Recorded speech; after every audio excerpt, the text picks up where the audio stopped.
Jay Shetty. Hello. Hello, how are you? Top of the morning to you. Where are you? I am at home in LA. Oh, you're always at home in LA.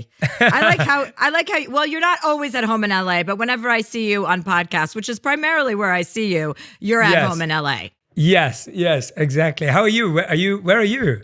I'm in Whistler, Canada, enjoying the very last days of ski season, which are wow, gone. That's amazing. Oh my gosh, that's incredible. It's my happy place. I wrote about it in my book that investing my time in learning how to ski and buying a place up in Whistler was the best medicine I could have ever given myself to achieve the next level of joyfulness in my life. I love that. So Jay, we have a lot to talk about. You're launching a tour, your first in-person tour on purpose. Yeah, first time I'm ever doing a podcast tour. So you're going to do live tapings Yes, of the podcast. Yeah, exactly, yeah. And will the audience be able to participate? Yeah, I want the audience to ask questions. It's going to be highly interactive. I'm going to go out into the audience. We're going to bring them up on stage. There's a lot of exciting experiential stuff planned, so I can't wait. Oh, that's very exciting. I'm glad for you. Congrats on all of your success. You're everywhere. I know you've been working with lots of celebs, from Jada Pinkett Smith to Michelle Obama to all of these inspiring people.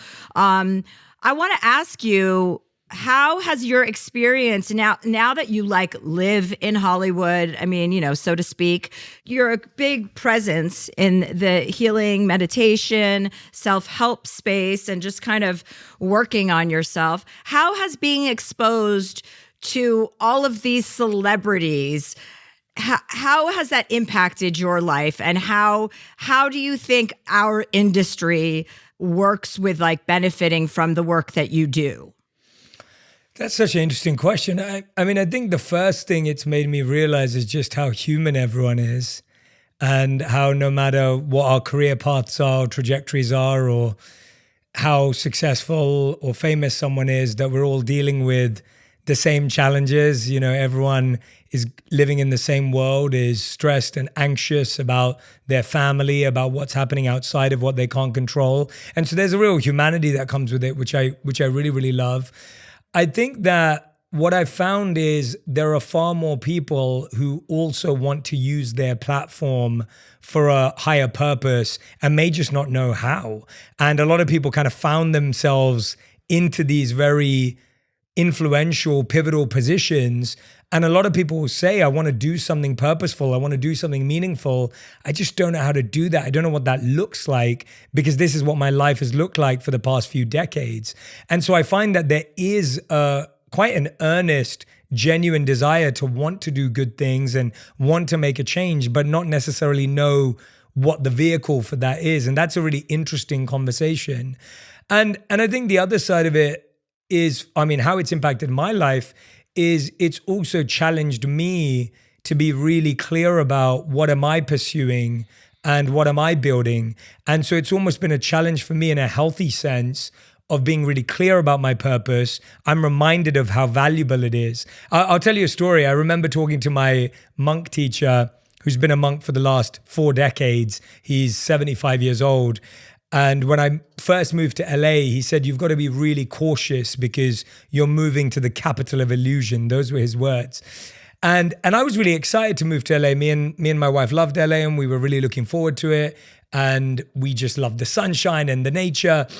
And I said to him, I'm working with a couple of people I mentioned to him, and he had no idea who they were because he hasn't watched TV or movies in decades.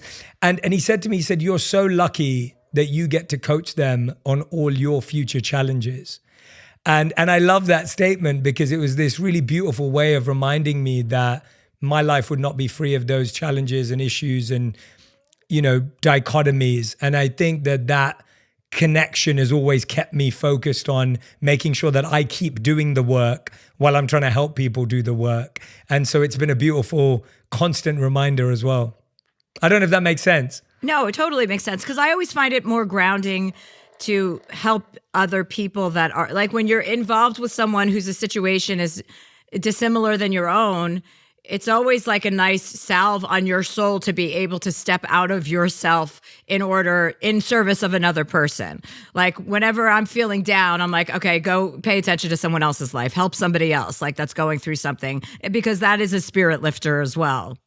Absolutely. And you expand your radius of compassion with anyone you work with, because I think a lot of us have this. It's like we all feel like our problems are the worst, which they are when you're feeling them.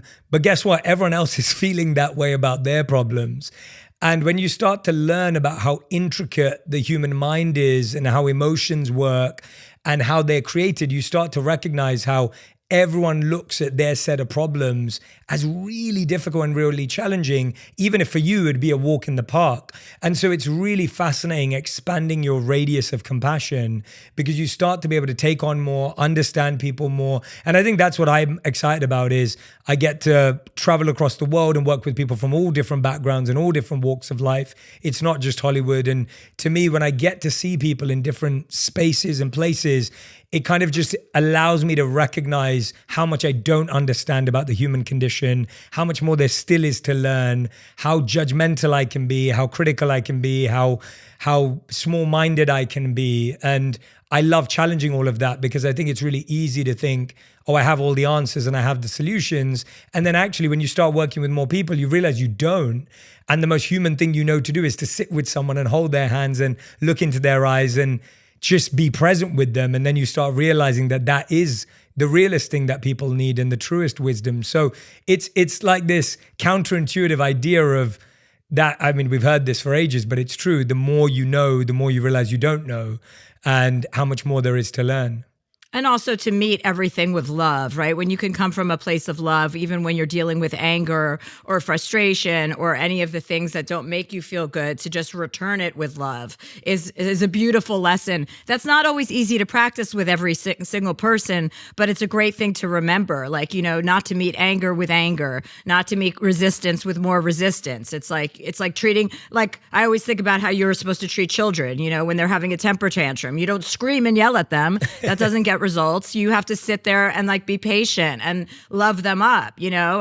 This whole punishment and like arguing, like that doesn't lead anywhere. It's just like this air. It's like hot air that goes nowhere. Yeah, you've reminded me of this beautiful, beautiful thought from Russell Barkley. Russell Barkley once said that the people who need the most love often ask for it in the most unloving ways.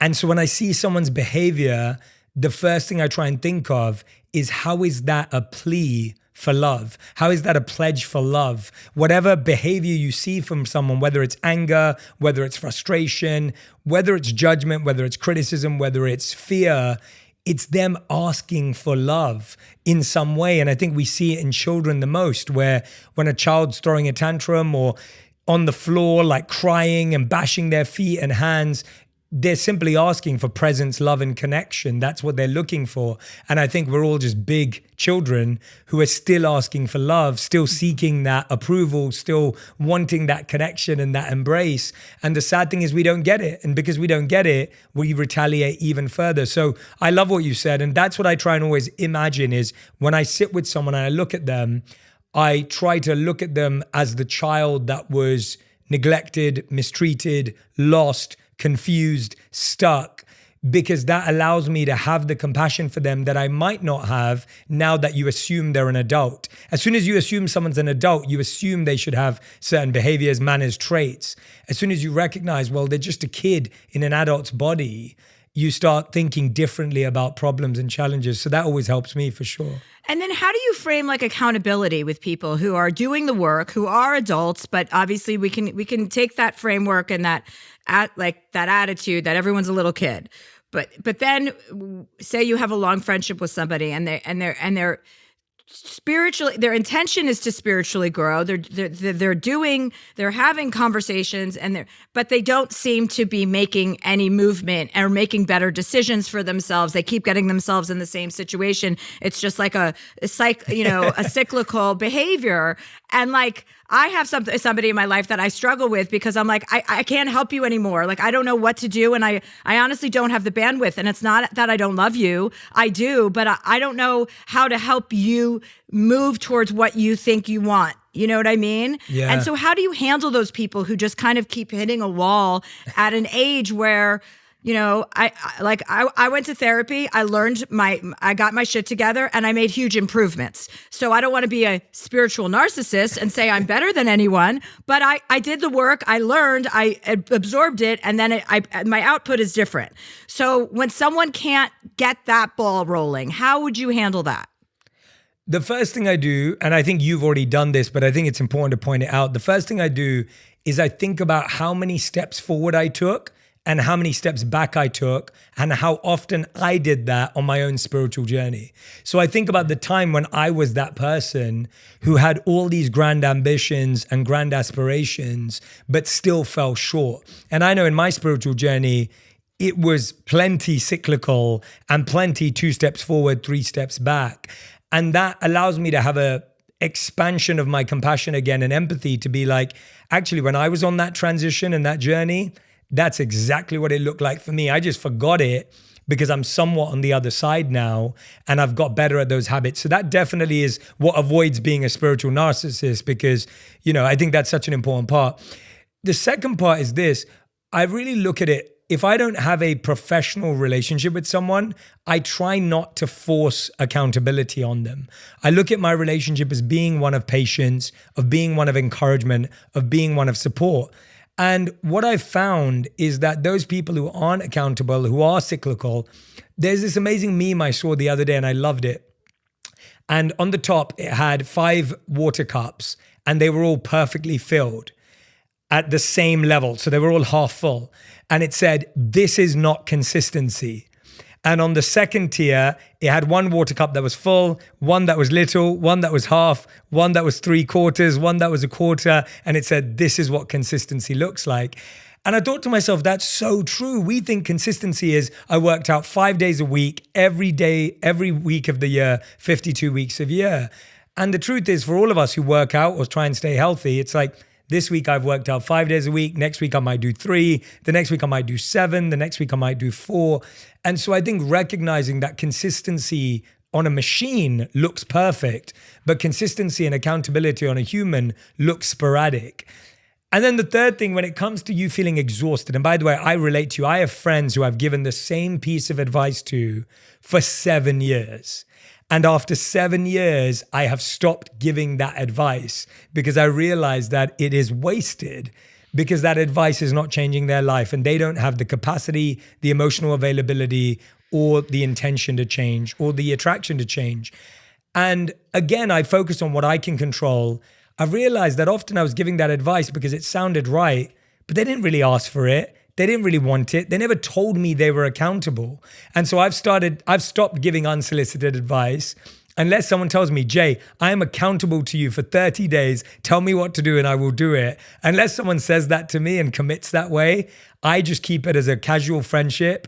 I'm happy for them to have the same problems. Of course, I may not talk to them as often. And I'm okay with the fact that my life's going to move on because I don't want to take on keeping you accountable when you haven't committed to that. And I think that's on us to make sure that we create that clarification. Because so that leads me to the next question, which is people who are not doing the work, which I think you kind of answered just now. Like, how do you deal? And especially, I think right now, you know, with the political landscape the way it is, and people are so frustrated and angry and scared, and people are dealing with, you know, people in their family who've voted differently politically, and having to kind of maintain relationships in the name of being a bigger person, like not just cutting off relationships because someone voted for the person that you didn't want to win, but how do you advise people to handle this in the times we're living in? Because it is really obviously divisive and really scary for all of us. Yeah, no, you're so right. And the amount of phone calls I get about that topic is high. I genuinely believe there's 2 ways this goes, right? You either have someone in your life who's willing to have an open and honest conversation, and this is probably rare, and someone who's actually willing to hold space for your perspective. I think that's actually become quite rare. And the problem is that's what we actually need. On the other hand, every time the topic comes up, someone's fuse flips, someone starts being derogatory, someone starts being combative, someone starts being judgmental, someone starts being a debater. And no one wants to have an unprofessional debate at the dining table.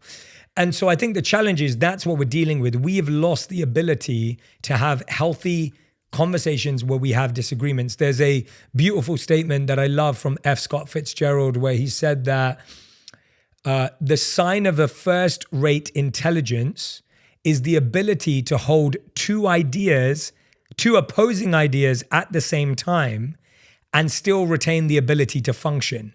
So the fact that you could actually hold two ideas that are completely opposite, that's actually what he calls a first-rate intelligence. I think we've lost that completely. And the second part he says to that statement, which I love, is he says, one should therefore be able to see that everything is hopeless, but be determined to make it otherwise. In other words, you're also able to hold the idea that the world is in a mess, it's chaotic, it's crazy, this is insane, and we can still do something about it. And so I think now we've got very good at picking a side, even in hope. So you're either hopeless, the world's a mess, it's all over, or you're full of hope and optimistic, but we don't need either of them. We need to lean into the dark as much as the light in order to actually deal with the darkness. And so what I would suggest is, if you don't have someone in your life who's willing to open up and have that conversation, sadly, that is a disconnect. It is someone you have to distance from, and it's not worth engaging because it's just going to create more turmoil, more stress, more ignorance, and more pain in both of your lives. And that's just the truth. I wish it wasn't that, but it is that. On the other hand, I would encourage the individual to find those people they can have those conversations with, because that's just healthy for us as humans. Because guess what? When you wake up, you may be in a really positive mood, but it starts raining outside. That's what life is, accepting that you can be in a positive mood and it can be raining outside at the same time. That's what we're trying to get to. We're not trying to get into a positive mood all the time, and we're not trying to be negative all the time. We're trying to accept that I can see both these things coexist, and I'm going to coexist in reality with them. And so I think sadly the reality is that a lot of people can't talk to the people in their life because that person will turn it into an argument and a debate, not a healthy disagreement. But I would challenge each person listening to say, can you be that person to have healthy conversations, to see other sides, to see other opinions without making it a debate? Because that's the kind of world we need to live in. And also, if it's not a relationship that's going to work for you, how do you feel about putting a pause on a relationship or cutting someone off if it's not affecting you in a positive way, or if it's just proven to be too exhaustive? Yeah, if something's always stressing you out and draining you and triggering you, you don't belong there. That's what I'd like to remind people. You don't belong in places that constantly drain and trigger you. Now, you start there. Over time, as you strengthen and as you grow, you actually are open to the challenge. So the same environment that used to drain and trigger you, when you grow and strengthen spiritually, now you're welcoming the challenge. You're welcoming the discomfort because you recognize you can hold space for it. And finally, you can actually find a way to even thrive in environments that originally used to drain you. And that's what spiritual growth is. Spiritual growth is not running away from painful places. Spiritual growth is strengthening yourself so much that something that used to drain you now challenges you and now actually helps you thrive. In the Gita, which is the ancient text of India, around 5,000 years old, the language that's used when translated from Sanskrit is relishing the battle. This idea that you relish the battle because you recognize the battle makes you more alert, the battle makes you more conscious, the battle makes you more present. It's the old adage from Buddhism that says, better to be a warrior in a garden than a gardener in a war. And that idea that it's always good to train like a warrior, to be able to battle when you need to, but live in a peaceful garden, than it is to be a gardener in a war who doesn't know how to deal with that stress and pressure. And so I love to remind people that spiritual growth is strengthening yourself to the point that what used to drain you now actually helps you thrive. I love it. Love it. Okay, we're going to take a break and we're going to be right back with Jay Shetty. And we're back with Jay Shetty. This is off topic, Jay, but you look yoked. Very nice. Have you been working out? I have been working out. That's the best. Tell. I appreciate that. That's very sweet. I love that. Okay, great. We're going to take some callers. Catherine, what do we got? We have some tricky ones today. Oh, perfect. So Jay, I know you'll bring your A game. So our first caller is Michelle. She's calling in from the Midwest. She says, "Dear Chelsea, my husband and I have 2 adult children living at home, 25 and 23, a daughter and a son respectively. Both my kids, who are really adults, are paying very minimal rent. Our daughter is working full-time, planning her future, and saving money while paying off her school loan. She has a significant other and plans on moving eventually when the right opportunity presents itself, hopefully soon. Meanwhile, our son, who is on the autism spectrum, is working a part-time job, about 20 hours a week maximum, and has absolutely no plan to try and better himself or get any kind of schooling, training, even though it has all been offered to him countless times. We've tried our best to encourage him his whole life and have given him all the tools he needs to launch himself into adulthood, but he simply refuses. We've set boundaries for behaviors and expectations in regards to his computer gaming and taught him how to look after himself and the pets in the house when we sometimes travel. But we worry that with everything we've given him, why would he ever want to leave? Is it cruel to want him out of the house? There seem to be lots of state programs for people who fall on different places on the spectrum than him, but he doesn't want to explore anything past his current situation. He's just stuck and we don't know what to do to move him forward. Any suggestions? Michelle." Oh, hi, Michelle. Hi, Chelsea. Hi, this is our special guest. Jay Shetty's here today. Hi, Jay. Hey, Michelle. Thank you so much for taking my question. Oh, absolutely. What is his? Where is he on the spectrum? Is it prohibitive of him? I mean, you said he could do many things, but he's able to work, right? He does work. He has a part-time position. It's at a grocery store. He gets a little anxiety. He gets heightened at times. I would consider him high functioning on the spectrum. However, he does have some challenges and he's not building a skill set for himself because I think he's limiting himself. Right. And does he have the right counseling? Does he have the right therapist? Like, does he have a support system in that aspect? He does have a therapist currently, and he's working for the last 6 years, I think since high school. He's been working with this wonderful person, but he has to want to take the tools from the toolkit and use them. So we're trying to encourage him to it do sounds to me like he's got a pretty good gig. So why would he want to leave? Which is what you basically said in your letter. Jay, what are your opening thoughts on this?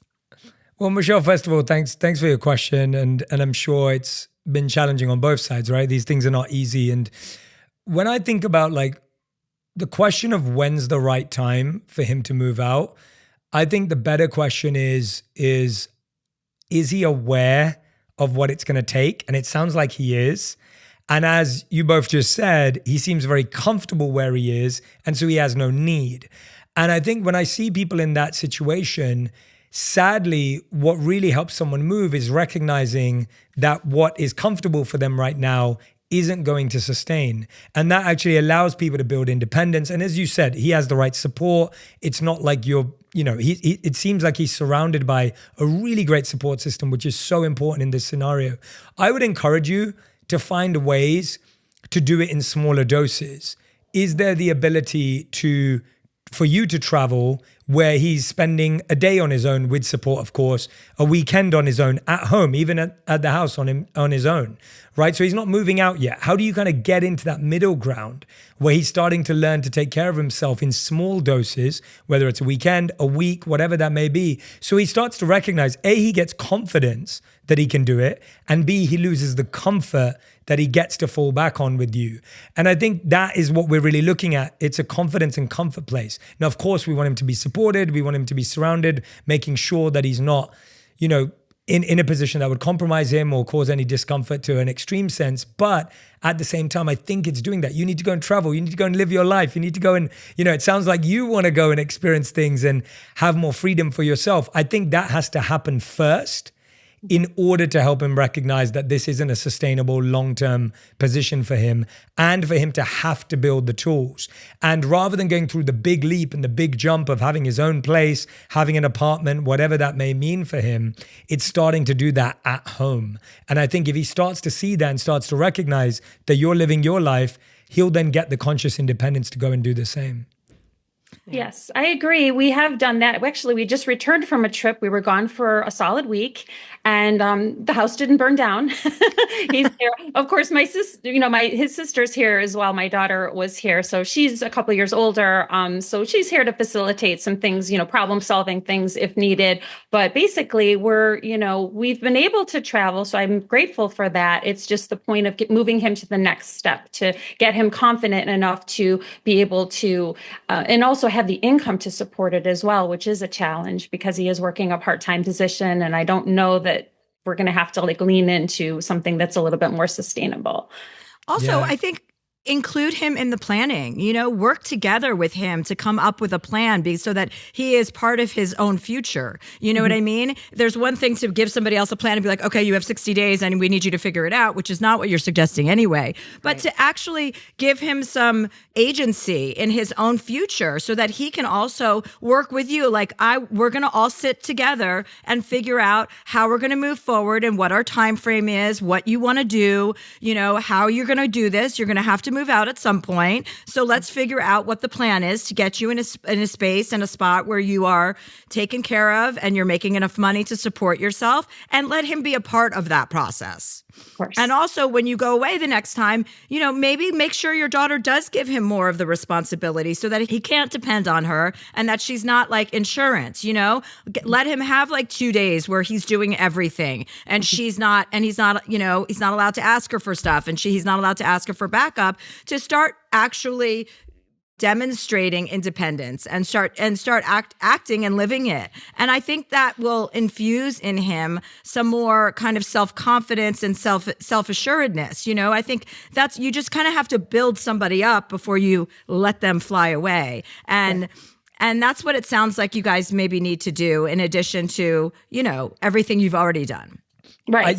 I would agree with Chelsea. I think it sounds like naturally you've done this for so long and been amazing and been so supportive and been so loving. And it's always hard when it's almost like you've done all of that and then you want it to change. And I think you're in that in-between stage. And when I look at it from his position, I think Chelsea's planning point is spot on. Like, I think he needs to be invested in his future, recognize the value of it, be able to set timelines with you. I think when you set a timeline for someone, it becomes a deadline that puts too much pressure on them. Whereas if they set the timeline with them, it becomes something they can aspire for and work towards.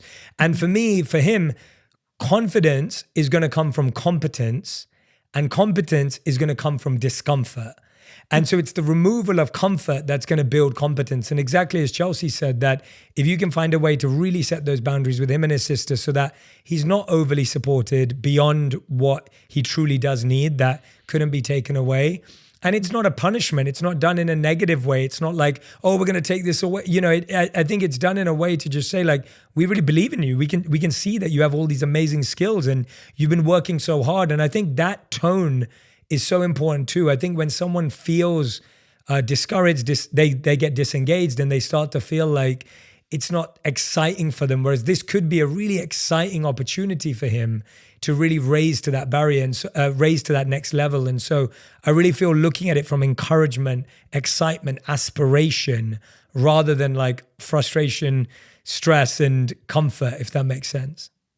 Definitely. Yeah. So we are working on encouraging him all the time. It's just, it's going to be a process and we're working through it. And I think the first step would be to move the 25-year-old out so she wouldn't even be a crutch in the first place. So we're working on that too. Yeah. And you can motivate her by telling her that you really are trying to get his independence going and that, but you're doing together.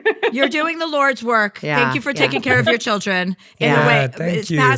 Past the time that you're obligated to. So that's very nice also. And if you're finding that you're having like a difficult time having these conversations and like really seeing movement, you could loop in like a counselor, somebody who's a third party or a fourth party in this case with you and your husband or your son, just to sort of like help you set those boundaries, feel out what's appropriate in this really specific situation. Yes, I actually saw a therapist about a year ago, and her suggestion to me was to about wait it out and let him make the decisions. Which you might be waiting forever. Okay, well, never mind that advice. Let's move on. These are your new marching orders. Yes. Thank you. All right. Thanks so much, take care. Michelle. Nice to meet you, Michelle. Catherine. All the Thank best. you, Chelsea. Thank you, Jay. All the best, Michelle. All the best. Bye. Bye-bye. I feel like more parents just need to start, like, when they're in that situation and the child is ready, like, just start raising the rent like $50 or $100 a month, and soon enough they'll want to move out. Isn't it funny? You have children and you're like, this is going to be amazing, and then they're 25 and 26. You're like, why are they still here? Like, I want to be an empty nester. It's so hard. I see it. It's in South Asian culture. It's very prominent as well for people to stay at home until they get married. And I'm not for that at all. And, think it's so unhealthy. It's almost like, well, now you get married and you have to become an adult as soon as you get married. And it makes the marriage so much harder. It's really, really tough in so many different circumstances. Of course, this was very specific and challenging for Michelle. Yeah. Well, we'll check in with her in a couple months and see where she's at with that. that. So, I love that you do that. Well, our next call comes from Libby. She's 31. She says, Dear Chelsea, I was born with a rare medical condition that has required over 50 surgeries over the course of my 31 years. It has to do with my urinary, digestive, and reproductive tracts and continues to present a host of issues. Half my organs are made up of other organs, and most recently, this one's fun, I had to have a vaginal reconstruction using buccal mucosa tissue from my lower lip. Like the goddamn movie Teeth.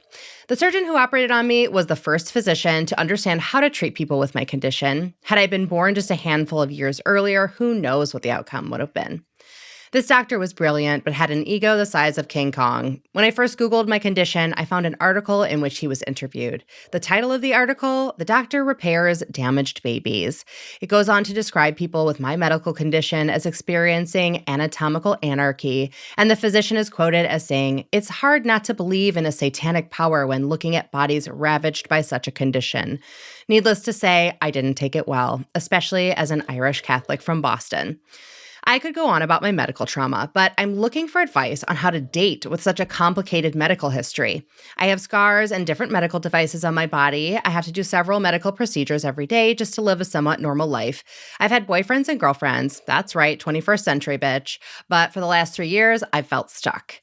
As I got closer to 30, people began talking about marriage and having kids. I shut down because the likelihood of me having a child is low, and even just the idea of letting another person close to the mayhem that is my jack-in-the-box body is exhausting.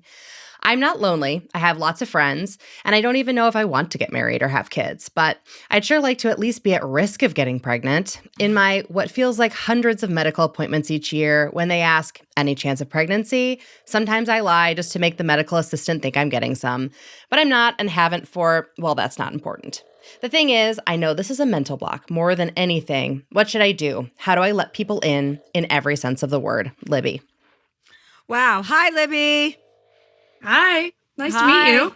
This is our special guest, Jay Shetty's here today. Hello. Hey, Libby. Nice to meet you.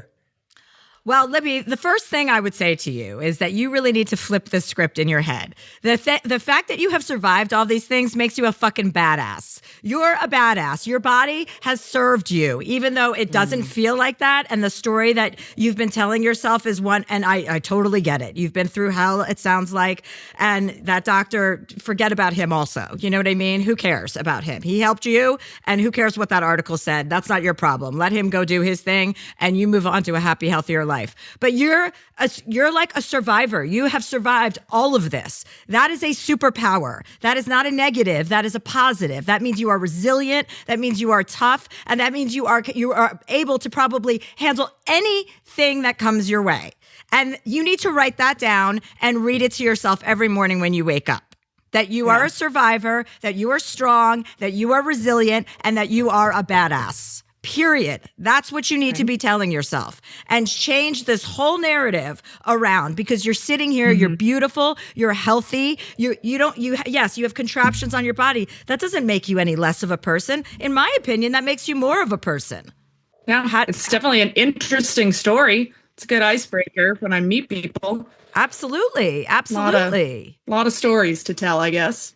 Well, a lot of stories to tell, but think about how you're telling those stories too. Yeah. You know, you don't want to be a victim. You want to be like a survivor. Mm-hmm. You want to be somebody who has experienced the biggest lows or the worst lows that a person can feel physically, emotionally, all of the things that you've experienced, and you're still sitting here and you're vibrant and you're youthful and you have your whole life ahead of you. So you have your whole life to change this narrative, and it's going to be much more bountiful for you if you change it right now. Jay, what do you think? Yeah, Libby, I so agree with Chelsea. When we were reading your submission just now, I was like, Libby's funny, she's clever, she's witty, she's smart. I mean, and that was just your description of what you've experienced. And now getting to meet you, really what you've been through makes you stronger than pretty much anyone I know. And I actually think that that's what relationships really need, is strength, is power, is empathy, is compassion. You must have, the amount you've been through, you must have so much grit compared to anyone I know. And that to me makes you incredible, like an incredible person to meet. And here's the reality about dating. Dating's tough for everyone, and it's the worst, and it's challenging and everything else, right? We know that, we've heard that, everyone talks about it. But what's beautiful about love, and what we often forget, is we think that we say like things like, oh, I don't think I'm going to find someone. Well, the truth is love is rare. Real love is rare. If it wasn't rare, A, would we want it? And B, if we could be with anyone, then why would this person be special? The fact that love is rare means you're going to find someone who sees all of this and has the reaction that me and Chelsea have, where they go, Libby, you are the strongest person I know. Like, I am in awe of you and I admire you deeply. That's the reaction you want. And by the way, that's not going to be an easy process, but that person does exist. That person does exist. There is someone out there who may have been through their own stuff, whether it be emotionally or physically. There's someone out there who's been through their own challenges, and there's someone out there who sees you for your truth. Now, when you decide to share the stories, which stories you decide to share is totally up to you. Never feel pressured, never feel stressed. The pacing has to be at your own time. It has to be when you feel comfortable. But the reality is that these stories will keep the right person close. And that's what I say to anyone who has any challenge, like yours is something that you've been through that's really difficult. Even someone who has a particular anxiety about something, the truth is that just disconnects the wrong people. It just, it attracts the right people and it distracts the wrong people. And that's how I look at it, where it's like you're just trying to attract the rare love that has the ability to understand, be in awe, be loving and compassionate, and recognize what you've been through. And I was inspired hearing your story. I'm amazed that you're sitting here smiling and laughing with us and telling jokes in your submission. and to me, that's spectacular. So honestly, you've inspired me today, and I think you're going to inspire a lot of people. And I really, really, truly am rooting for you. Thank you. Yeah, it's a vetting process for sure. I have a lot of really, really good friends who, it's funny because I'm very open with them, and I work in healthcare. I tell my disability story all the time. It's interesting too, because it's an invisible disability. Like, unless I'm naked, basically you can't see anything different about me. So there's always kind of this shock factor when I reveal it because it's not obvious. So I'm very, very open about it in my professional life because it's, I'm an advocate, and with my friends, very open about it. And, people have fallen to the wayside in the way that you're describing, even just platonically, people that were jerks about, I don't know, whatever surgery I had or whatever this thing that went on, or just people just not showing up for me, right? Like this surgery that I had in December was, again, a weird one, a very interesting one, using mouth tissue in a vaginal reconstruction. And, it was funny with my friends. I was excited to tell them in a sense because, like, isn't that fucking sick? Isn't that weird that they can do that? And I can be open about it with them, but it's hard with somebody you want to be sexual with, because you're like, Of course. This is weird. You're going to see this up close and personal. It doesn't look different. I had a gynecology appointment the other day. got top reviews, looks amazing. But it's just hard. It's hard. It's also something that you don't have to share until you want to share. You know what I mean? It's not like you have to. It's not like a resume where you have to be like, this is everything that I've been through, and now, okay, do you want to have sex with me or do you want to date me? Like, it's not like that. As you learn and you grow with someone and you start to trust them, then you are able to tell them, and only when you feel like it. It's not, obviously there are certain things on your body that you're going to want to like identify because of your letter that you have to address. But like what you just mentioned and your vaginal reconstruction with your, like, who cares? Nobody's going to know about that anyway. I mean, it's a good story. So save it for somebody who deserves to hear it. And also, like you have a huge advantage also that you don't know if you want children. You don't know if you want a husband. So the pressure also isn't there in that sense. Yeah. So you have like all of these great things going. So please write those first things down that I mentioned to you as a reminder every single morning when you get up, what you've survived, how strong you are.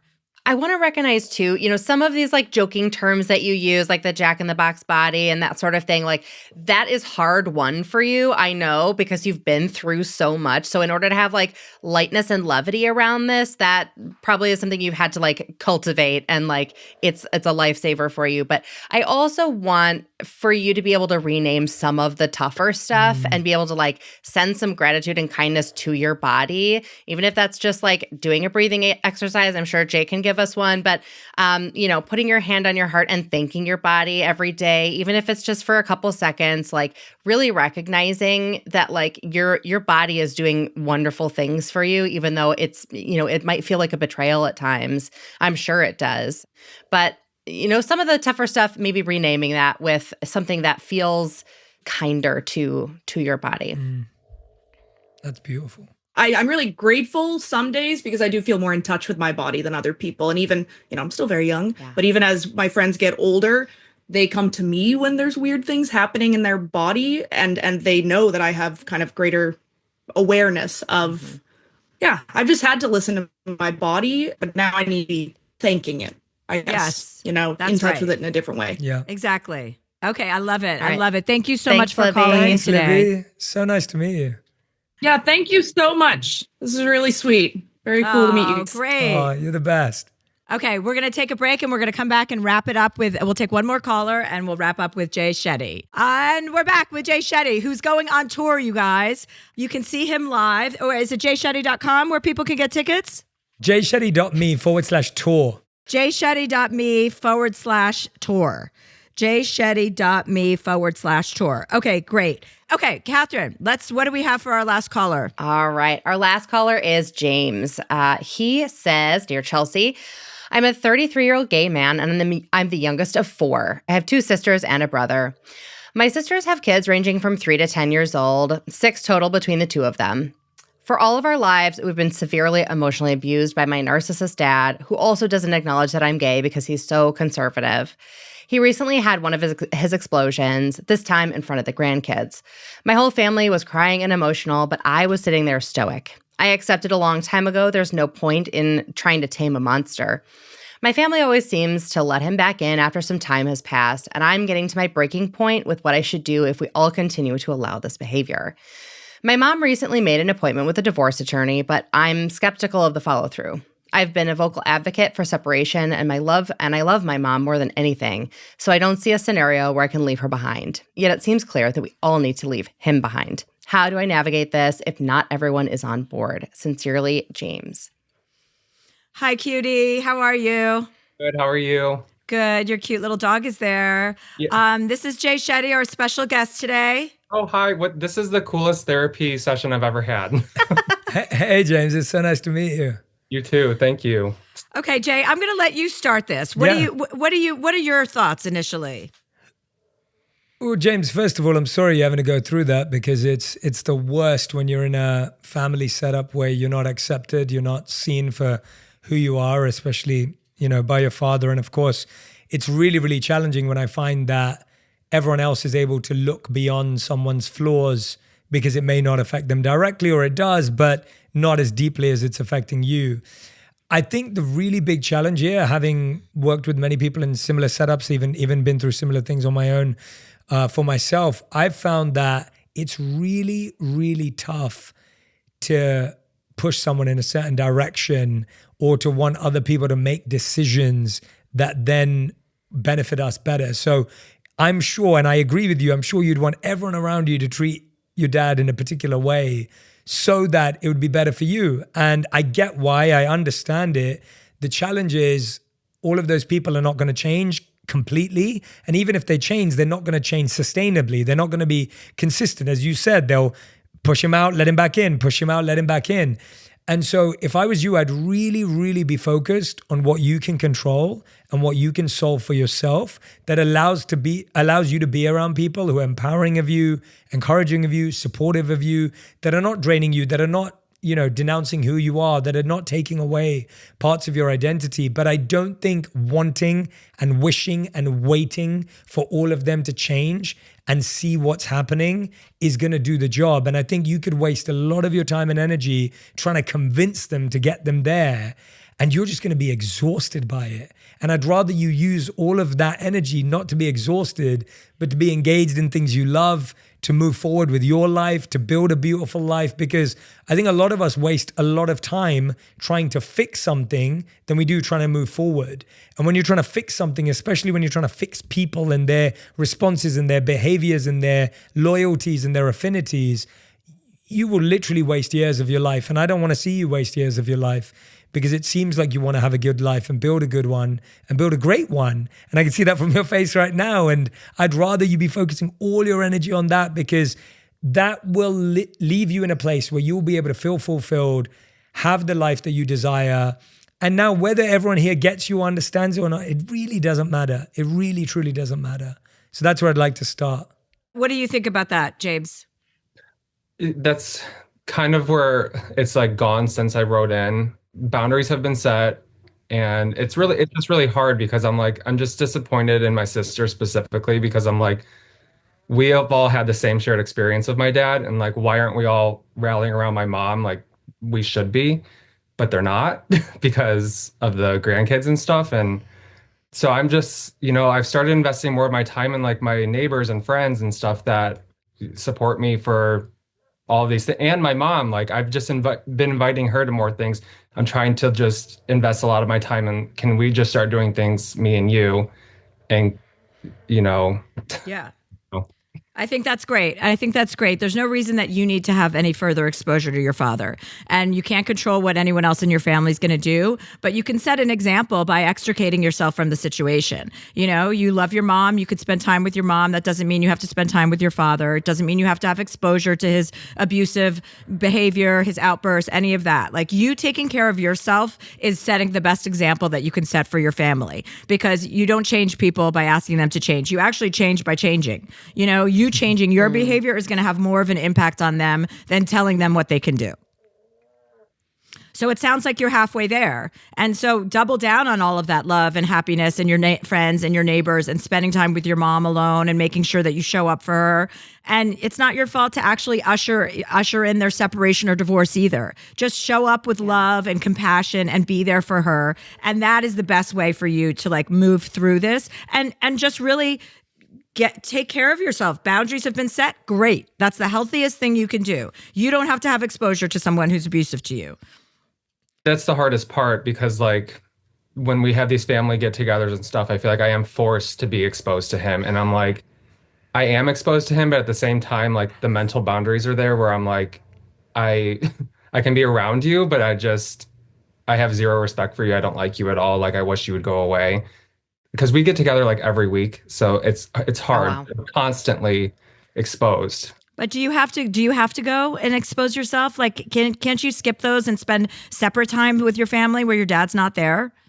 I would love to. Like, that's kind of where I would like to be, but I feel like the family dynamic of it, especially with my sisters and stuff, they would start kind of hounding me like, you don't want to be part of our kids' lives. Like, why are you skipping this and that? But I mean, But no, that's not fair. They can't expect you to show up in a situation that doesn't make you feel good. You can foster a relationship with all of these kids without your dad. You can go over there when he's not there. So you can do all of those things. I would encourage you to do so. Just say, I'm setting a boundary for my mental health. I'm happy to see your kids. I want to see your kids, but not with our dad there. I'll do my own thing with them. I'll make my own plans with them. Exactly. And I think setting that intention and making it aware that actually I love the kids. I want to spend time with my niece and nephews. I'm going to make memories with them. We're going to set experiences with them. Like, I think you can be incredible in that area. And actually, being in that group dynamic is probably stopping you from being your whole self with them.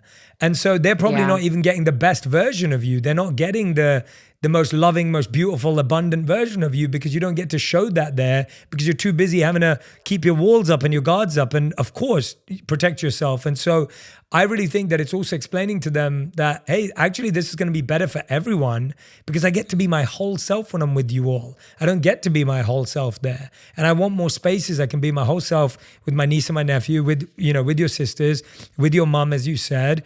And that's just going to bring so much more light and joy. And actually, they're going to see it. And the truth is, James, this is probably going to remind them of the courage that they know they don't have, because chances are they feel the same way. Chances are they'd love to set the same boundaries, but it's really hard to do what you're doing. And so if anything, as time goes on, I wouldn't be surprised if someone said to you privately, James, well done for doing that. I've been wanting to do that my whole life. It's and that goes back to what Chelsea was saying, is that when you're setting the example and doing it not with bitterness, not with this anger, but you're doing it to say, I'm going to be my whole self. I want to be my best self, right? I don't want to be my bitter self. And that's going to create so much more joy and love in your family than they're even used to. And so that will be a really, really beautiful experience for everyone. Thank you. That's where, again, I want to get to. And I feel like I'm on the way there, but it's just hard with seeing them every single week. Yeah, no, that's too much. It's too Yeah. much. You're not Yeah. doing Too that much. anymore. Just take little steps in the right direction of everything that we've said, and you're going to be in a better, healthier space, and you're going to actually be more emotionally available for your family and friends once you have less exposure to your father. So, okay, well, will you touch base with us in a couple months and let us know how everything's going? Yes, thank you. Okay, cutie. This was so great. Thank you so much. You're so Thanks, welcome. James. Thanks for calling in. All right, bye. Okay, Bye. Jay, we have to get you out of here now. Everyone can go see Jay on tour. It's his On Purpose tour. You can listen to his On Purpose podcast, which is an award-winning podcast. He has a best-selling book. I mean, he's everywhere. You can follow him on Instagram at Jay Shetty. And if you want tickets, it's jayshetty.com/tour. Right? Wait, jayshetty.me. jayshetty.me. /tour. Motherfucker. Because Jay Shetty won't sell it to me. Jay Shetty won't sell me the .com, whoever the I Jay know. Shetty I had that problem once too, but I got my name back. The link will Sorry. be in the show notes. Sorry that you didn't, Jay. Sorry. I know. I'm trying. Okay, have a great day, Jay. It was so wonderful to see. Enjoy the rest of your time skiing, and I hope I get to see you soon in person. I do this too. was so much fun. Thanks for having me. You're the best. Bye-bye. Thank you. Thank you, guys. Thank you so much. Thanks. It was so much fun.